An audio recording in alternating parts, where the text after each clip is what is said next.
Hola, ¿qué tal, señoras y señores? Muy buenas noches. Gracias por estar ahí otro miércoles más, esta noche, aquí en La Palestra. Ya saben, esto es Canal Costa del Sol. Yo soy Enrique Lepiani y cada miércoles les ofrezco la oportunidad de que, si tienen a bien, me acompañen para hablar de los temas que interesan, como digo, al común de los mortales. Y el tema de esta noche es un tema francamente interesante. Un tema bastante dramático, tiene muchas aristas. Vamos a hablar de terrorismo. Hace relativamente poco tiempo, yo creo que fue, según mis anotaciones, el 20 de octubre de 2011, con lo cual hace pues una década, 10 años, la banda terrorista ETA decía adiós a las armas, como aquella novela de Hemingway. Renunciaba definitivamente a la violencia. Y esta noche vamos a hablar de terrorismo. Y antes de que les presente a mis dos invitados, que son personas muy importantes en este ámbito para hablar de asuntos en relación con el terrorismo muy destacables, quiero que veamos aquella declaración de 3 desalmados encapuchados anunciando eso mismo, el cese definitivo de la violencia de la banda terrorista ETA. ETA considera que la conferencia internacional celebrada recientemente en Euskal Herria es una iniciativa de gran trascendencia política. La resolución acordada reúne los ingredientes para una solución integral del conflicto y cuenta con el apoyo de amplios sectores de la sociedad vasca y de la comunidad internacional. En Euskal Herria se está abriendo un nuevo tiempo político. Frente a la violencia y la represión, el diálogo y el acuerdo deben caracterizar el nuevo ciclo. El reconocimiento de Euskal Herria y el respeto a la voluntad popular deben prevalecer sobre la imposición. Ese es el deseo de la mayoría de la ciudadanía vasca. La lucha de largos años ha creado esta oportunidad. No ha sido un camino fácil. La crudeza de la lucha se ha llevado a muchas compañeras y compañeros para siempre. Es tiempo de mirar al futuro con esperanza. Es tiempo también de actuar con responsabilidad y valentía. Por todo ello, ETA ha decidido el cese definitivo de su actividad armada. ETA hace un llamamiento a los gobiernos de España y Francia para abrir un proceso de diálogo directo que tenga por objetivo la resolución de las consecuencias del conflicto y así la superación de la confrontación armada. ETA, con esta declaración histórica, muestra su compromiso claro, firme y definitivo. ETA, por último, hace un llamamiento a la sociedad vasca para que se implique en este proceso de soluciones hasta construir un escenario de paz y libertad. Gora Euskal Herria askatuta, gora Euskal Herria sozialista. Bueno, pues ahí tenían el documento histórico del cese definitivo de la violencia de ETA. Vamos a hablar de terrorismo porque no hay que olvidar. Voy a presentarles ya a mis invitados de esta noche. Saludo a Javier López, él es vicepresidente de la Asociación de Cuerpos y Fuerzas de Seguridad del Estado Víctimas del Terrorismo. Javier, hola, muy bienvenido a este programa. Muchas gracias y sobre todo gracias por invitarnos. Y también nos acompaña José Manuel Díaz, teniente de la Guardia, teniente coronel, no voy a yo a degradarlo a estas alturas, teniente coronel de la Guardia Civil retirado, que también tiene muchas experiencias que contar en relación con el terrorismo. Después de 10 años, cuando uno vuelve a oír estas palabras, ¿qué experimenta? Podéis empezar cualquiera de vosotros. Bueno, casi lo mismo que se experimentaba el día que la oímos por primera vez, al menos en mi caso, ¿no? Cuando la analizas casi frase a frase no dice una sola verdad en ninguna de ellas, ¿no? La realidad de eso es que ETA estaba derrotada, y estaba derrotada judicial, policial y económicamente en ese momento, y no le quedaba más remedio, ¿no? Además, en esas fechas ya llevaban varios años que las cúpulas de ETA se iban sucediendo con una velocidad vertiginosa, porque duraban alrededor de mes y medio antes de que la Guardia Civil las detuviera, ¿no? Las desmantelara y las detuviera. No era un cese, sino casi era una derrota que quisieron disfrazar de un cese unilateral, ¿no? y por lo tanto era una sarta de mentiras. Desde esa conferencia internacional que jamás existió, que era una reunión de asesinos en Francia, en el sur de Francia, o el apoyo de la comunidad internacional, que debían tener un vecino extranjero que los apoyaba, y ese era el apoyo internacional. No tenían ningún tipo de apoyo ni nacional ni internacional, o sea, era una sarta de mentiras, absolutamente. La Guardia Civil tuvo mucho que ver en... Bueno, es cierto. Chema Montero, un miembro que fue de la banda terrorista y tal, lo dijo expresamente, ¿no?, que la Guardia Civil había sido la herramienta más eficaz para la derrota de ETA y para la desaparición de ETA. Evidentemente, este escenario que nos ha mostrado, los tres encapuchados con las capuchas blancas, pues realmente es, abundando en lo que ha dicho Javier, evidentemente es un paripé. ETA estaba absolutamente derrotada, no se aguantaba ya, prácticamente eran desarticuladas las cúpulas una detrás de otra, y además la sociedad española y la sociedad vasca estaba ya muy hastiada del terrorismo. Además había hecho irrupción en el panorama internacional y por supuesto en el panorama interno había hecho irrupción el terrorismo internacional, el terrorismo de corte yihadista, que cambiaba un poco la situación geopolítica. Y eso hacía un hashtag en la sociedad terrible, porque no se pueden aguantar tantos terrorismos a la vez, atentados, eso no se puede. Cuando se llega a un límite que de hashtag del pueblo, pues el terrorismo tiene que desaparecer. Y ese fue el motivo de la desaparición, ni más ni menos. Decía yo al principio que José Manuel Díaz tenía, los dos, ¿no?, cosas interesantes que decir en este tema, porque estuve destinado en el País Vasco tiempo, ¿verdad? Sí, yo estuve 15 años en el País Vasco. Primero me fui en el año 80, a finales del 81. Estuve en el Grupo Antiterrorista Rural, el que hoy se llama Grupo de Acción Rápida. Es una unidad especial que se originó, se creó ex profeso para combatir a ETA. ETA estaba, de alguna manera, nos tenía en jaque y había que cortarles, había que reaccionar, y la Guardia Civil, una de sus reacciones fue crear esta unidad, que es una unidad de operaciones especiales, y muy apta como ha demostrado, muy apta para la lucha contra el terrorismo. Todavía hoy se dedica a ello, pero en el plano internacional. Y bueno, estuve 7 años y pico en esa unidad. Allí aprendí muchísimo, tuve muchísimas experiencias, unas buenas y otras muy malas. Y después era hora de reunirme con mi familia, porque mi familia vivía en Logroño, entonces, porque en esa unidad no podía vivir junto con ella, ellos vivían en Logroño. Decidí subírmelas a San Sebastián y ingresé en los servicios de información en San Sebastián, servicio de información de la Guardia Civil. Seguí trabajando en el mismo tema otros 8 años más, hasta que ascendí a teniente y ya bajé para Granada. Y allí me hice cargo del servicio de información. Claro. Y seguí en lo mismo. El servicio de información, aparte de los grupos de acción directa, es un servicio muy, yo creo, básico, ¿no?, importantísimo. Claro, es la investigación antiterrorista. La inteligencia es la unidad que investiga los delitos terroristas. Además en el caso de la Guardia Civil y de la Policía Nacional también, son policía judicial especializada en terrorismo. Ya.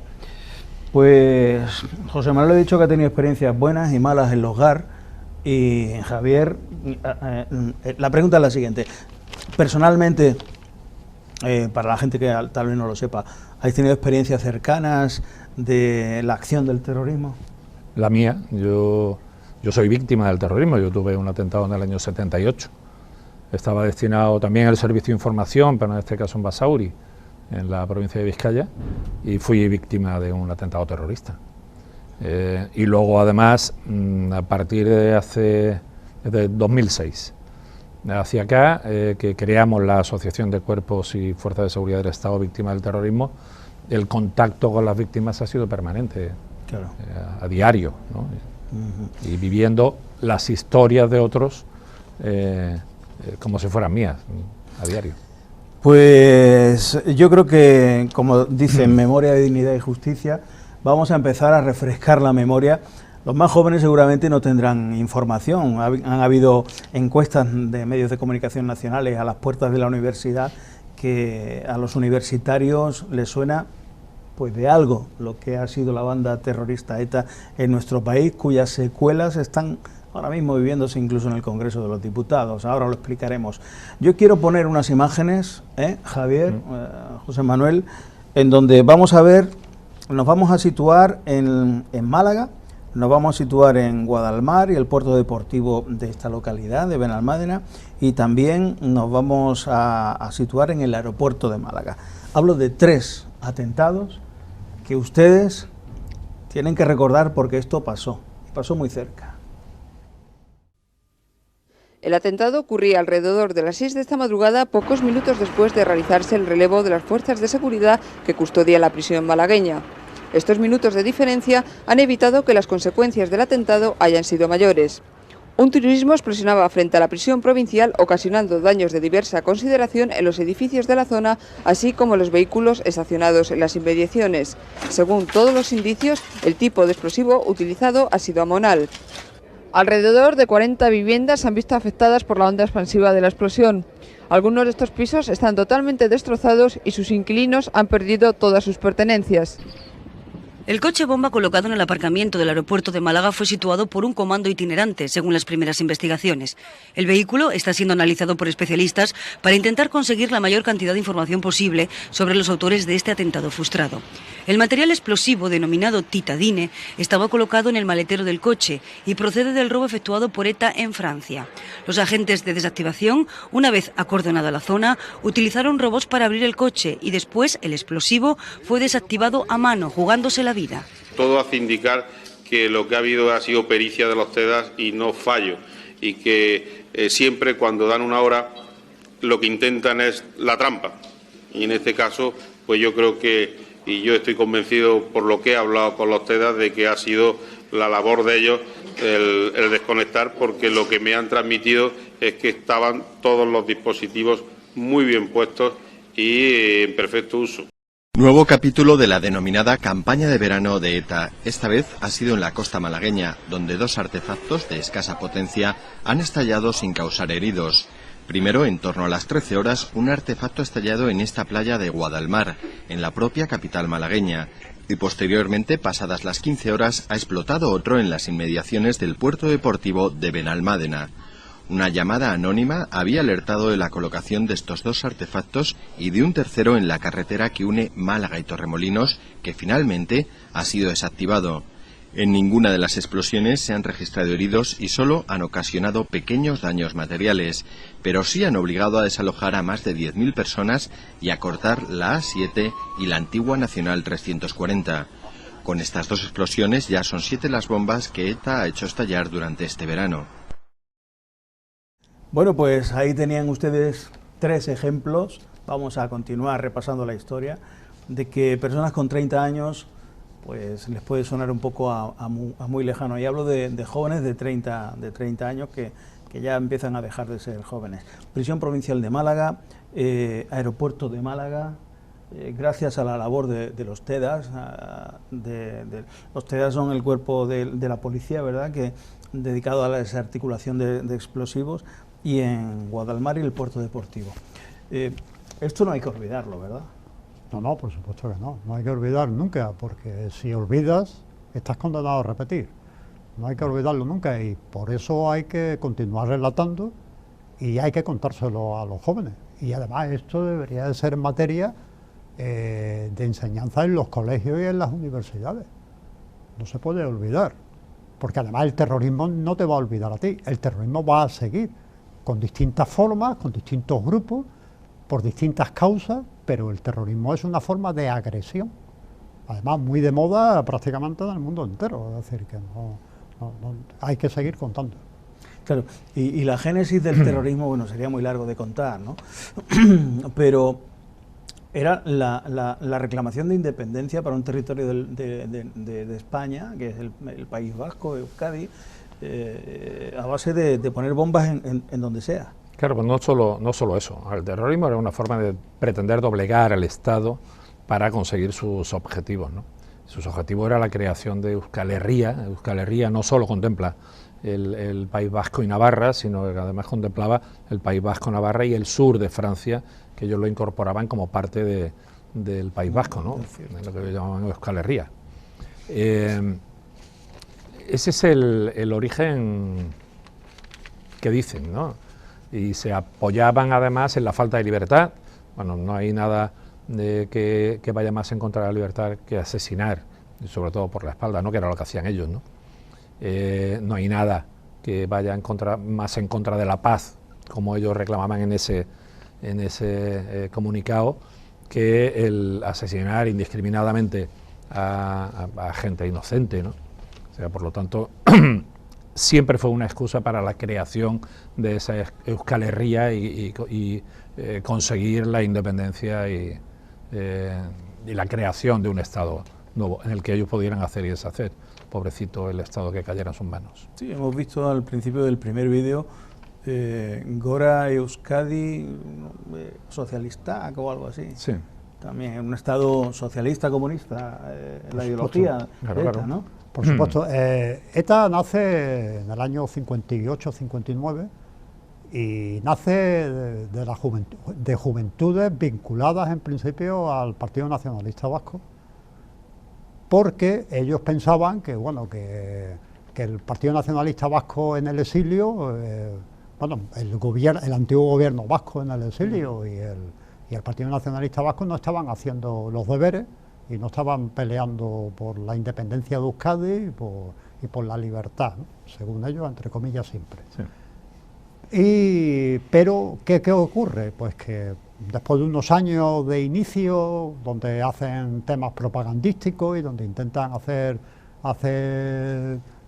amigos en el pueblo, pues irrumpe las ideologías. Es decir, lo que en principio eran prácticamente gente de derecha, porque PNV es un partido de derecha, nacionalista, pero de derecha. Pues al final empieza a derivar en la época, años 60, pues evidentemente empieza a derivar en el marxismo-leninismo.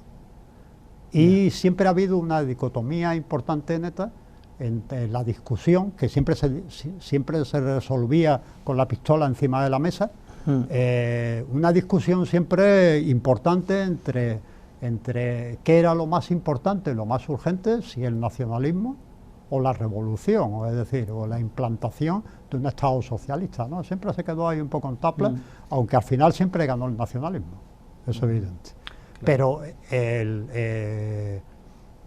Pero poco después ETA plantea una alternativa, se llamaba la alternativa CAS, con K, tal, que era la Coordinadora Adversales Socialista. Es decir, era prácticamente de ideología marxista-leninista. Era el núcleo duro de ETA, era así. En este repaso que estamos haciendo a la historia del terrorismo, quiero detenerme porque, bueno, el tema sin duda lo merece por la localidad en la que estamos, la provincia, en Málaga, en este caso Benalmádena, pero eso fue un atentado de repercusión absolutamente, yo creo, nacional. Los cargos públicos empiezan a ser objetivo de ETA, aparte de militares, guardias civiles, policías, y bueno, pues en Málaga, José María Martín Carpena, el 15 de julio del año 2000, sale de su casa con su hija, su mujer, va a un acto público de una entrega de premios, creo que era en la finca de la Cónsula, en la Biznaga, y les descerrajan 6 tiros y lo asesinan. Quiero que veamos unas imágenes alusivas a esto.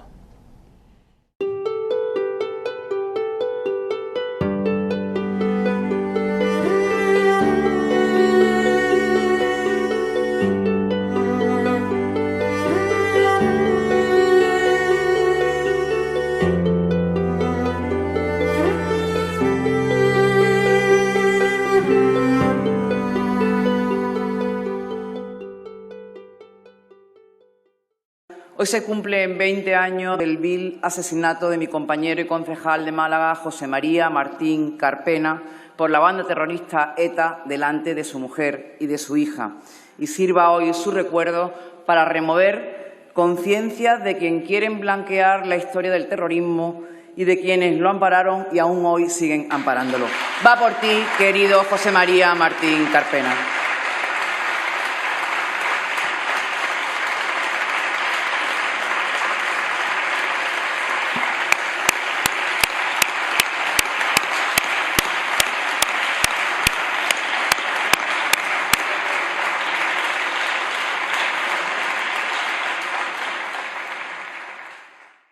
Bueno, pues aunque tenemos el monitor un poquito lejos y uno usa gafas, sí vamos a destacar un hecho de estas imágenes. En el Congreso de los Diputados, tiene tiempo esta imagen, Carolina España, diputada por la provincia de Málaga, en el Congreso. Que además era gran amiga de José María. Gran amiga de José María. Pero, ¿se dan cuenta ustedes o os dais cuenta de quién aplauden y quién no aplauden? El Grupo Socialista en el Congreso no aplaude. Los grupos situados a la izquierda tampoco aplauden. Y estamos reviviendo, en ese caso hablaban del 20 aniversario, ya hay un poco más. ¿Cómo se puede digerir esta situación en la Cámara de Representación de todos los españoles de que nos repudien un asesinato por parte de ETA? Esa es la consecuencia de la baja calidad de la clase política que tenemos en este momento.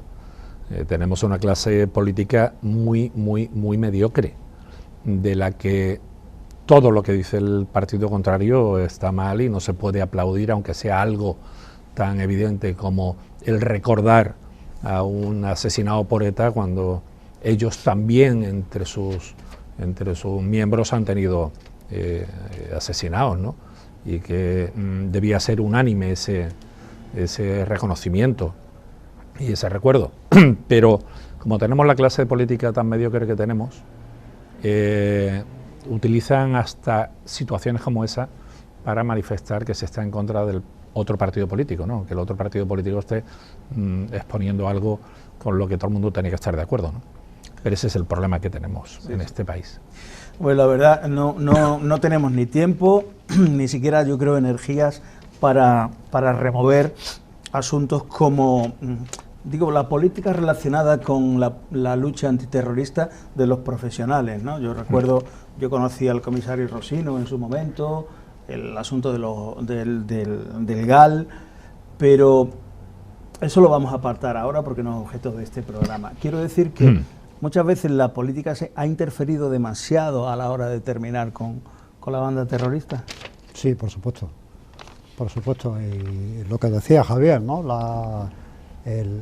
Ese enfrentamiento súper enconado, ¿no? de un partido con otro para que nunca se van a dar la razón, aunque sea una cosa de interés nacional, pues evidentemente fastidia mucho a la lucha contra terroristas, donde tiene que haber unidad. El secreto de la derrota de ETA, aparte de la acción decidida de las fuerzas de seguridad del Estado, vino de mano de la unidad de los partidos políticos y de mano del cerco que se le hizo a Herri Batasuna en aquella época y a la izquierda adversable. Es decir, al final se les puso en la tesitura de o dejáis el terrorismo o no vais a poder hacer política nunca. No, y la ley, la ley de partidos. La ley de partidos. La que se llamó ley de partidos, aquella fue fundamental. Fue fundamental porque además atacó al terrorismo en el único flanco en el que no se le estaba atacando en ese momento, que era en el económico, era en la financiación, que fue fundamental, ¿no? Estaba acorralada policialmente, muy castigada judicialmente, pero faltaba ese apoyo. Pero en aquel momento, cuando se aprueba esa ley, todavía quedaba algún estadista en el Congreso de los Diputados, aquellos que pensaban más en las próximas generaciones que en las próximas elecciones, que es lo que piensan los políticos que tenemos actualmente en el Congreso de los Diputados. Hoy no hubiera sido posible hacer esa ley. Antes hablabas de memoria, dignidad y justicia, pero hay otra reclamación que nosotros siempre hemos tenido presente, que conseguimos que se reflejara en la ley de reparación y atención integral a las víctimas del terrorismo, que es la de verdad, porque se está faltando mucho a la verdad a la hora de contar el relato, ¿no? El relato se está blanqueando, el relato se está manejando y suavizando dependiendo de los intereses políticos que tenga cada uno en ese momento, ¿no? Claro.